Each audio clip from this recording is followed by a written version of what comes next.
Subscribe করুন Gopal Bhar, click করুন bell icon.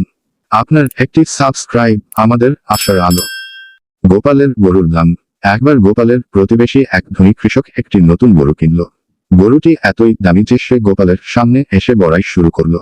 Gopal মৃদু হেসে বললেন, গরু তো খুব সুন্দর, তবে দাম কত পড়ল? কৃষক বলল, পুরো 500 সোনার মোহর। গোপাল বলল, কি যে বলো, এত দামি গরু কিনে কি লাভ? আমার গরু তোমার গরুর চেয়ে ভালো। এ কথা শুনে কৃষক গোপালের বাড়ি গিয়ে তার গরু দেখল। গরুটি খুবই সাধারণ। কৃষক হেসে বলল, এটা কি তোমার গরু? এটি তো আমার গরুর ধারে কাছেও নেই। গোপাল বললেন, আমার গরুর দাম 1000 সোনার মোহর, তাই আমার গরু তোমার গরুর চেয়ে ভালো। কৃষক রাগে বলল, এত সাধারণ গরুর দাম কিভাবে 1000 হতে পারে? গোপাল উত্তর দিলেন, দামকে ঠিক করে।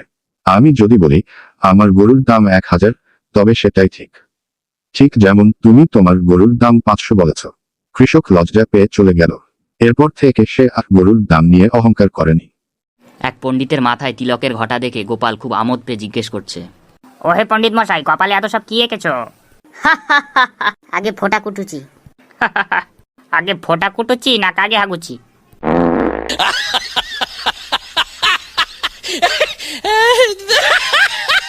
সাবস্ক্রাইব করুন গোপাল ভাঁড়, ক্লিক করুন বেল আইকন। আপনার একটি সাবস্ক্রাইব আমাদের আশার আলো।